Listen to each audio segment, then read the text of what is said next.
আমি জয় বলছি। আপনারা জানেন 13ই তারিখ আমরা ডেকেছি ঢাকা অবরোধ। ঢাকা অবরোধকে আপনাদের সফল করতে হবে।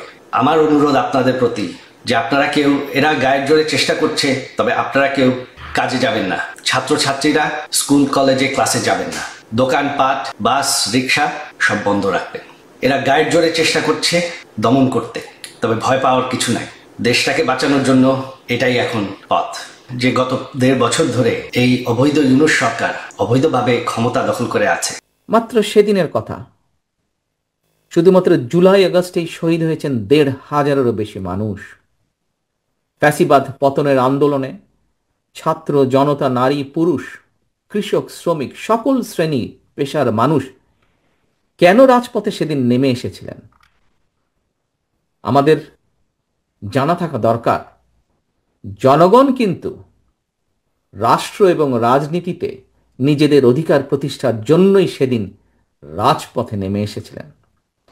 একজন রাজনৈতিক কর্মী হিসাবে আমি মনে করি অবশ্যই কোনো একটি নির্দিষ্ট রাজনৈতিক দল বা গোষ্ঠীর অধিকার প্রতিষ্ঠা কিংবা রাজনৈতিক দর কষাকষির করার সুযোগ সৃষ্টি করে দেওয়ার জন্য হাজারো লাখো মানুষ রাজপথে জীবন বিলিয়ে দেয়নি। সম্মানিত উপস্থিতিবৃন্দ, জনগণের অধিকার প্রতিষ্ঠার জন্য জনগণের সরাসরি ভোটে জনগণের কাছে জবাবদিহিমূলক সরকার প্রতিষ্ঠার ক্ষেত্র যখন প্রস্তুত হচ্ছে, আমরা খেয়াল করে দেখছি তখন কয়েকটি রাজনৈতিক দল অন্তর্বর্তীকালীন সরকারের দুর্বলতার সুযোগ নিয়ে কার্যত গণতান্ত্রিক আমি জনগণের রাজনৈতিক অধিকার প্রতিষ্ঠার বিরুদ্ধেই মনে হয় অবস্থান নিচ্ছে বা নিয়েছে। আমি একজন রাজনৈতিক কর্মী হিসাবে আমার দলের পক্ষ থেকে আবারও ফ্যাসিবাদ বিরোধী আন্দোলনের সহযোগীদের, এখানে সেই সহযোগীদের, আমাদের আন্দোলনের রাজপথের বহু সহযোগী আজ উপস্থিত আছেন, সেই সহযোগীদের দৃষ্টি আকর্ষণ করে বলতে চাই, বর্তমান দুর্বল অন্তর্বর্তীকালীন সরকারকে হুমকি ধমকি না দিয়ে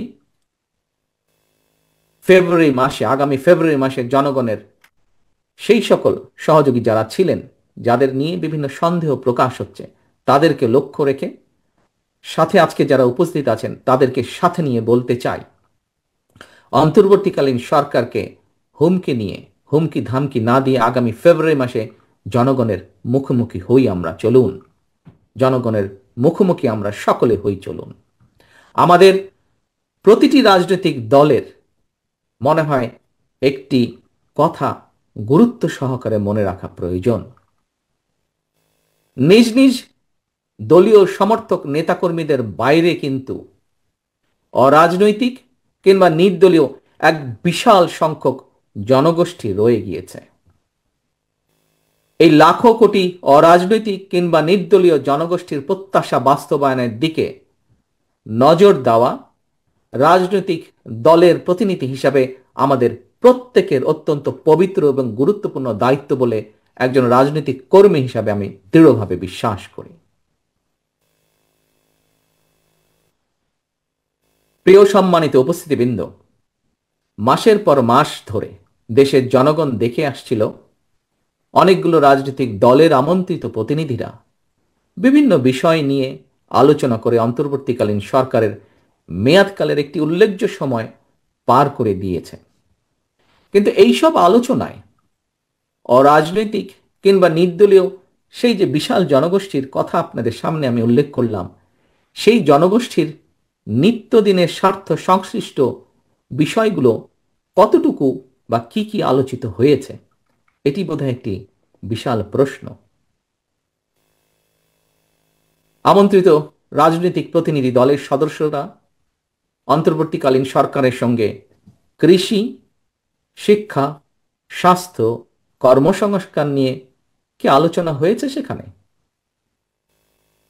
নারীর নিরাপত্তা এবং কর্মসংস্থান, তরুণ জনগোষ্ঠীর স্বাস্থ্য সংশ্লিষ্ট বিষয়গুলো নিয়ে কি আলোচনায় গুরুত্ব পেয়েছিল?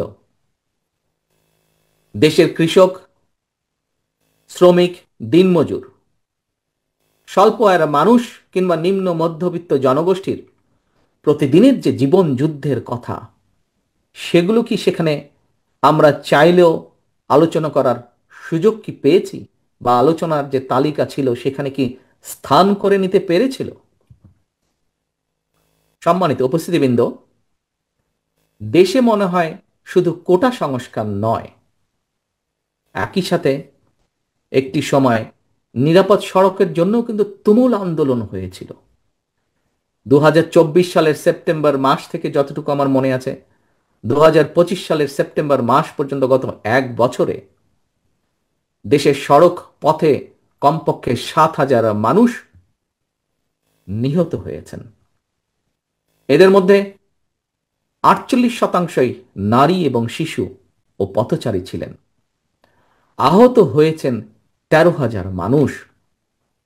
এই যে এত হাজার মানুষ যারা নিহত হয়েছেন, এই পরিবারগুলোর কি অবস্থা হয়েছে পরবর্তীতে, আমরা কি কখনো সেগুলো বিষয় নিয়ে আলোচনা করেছি, চিন্তা করেছি?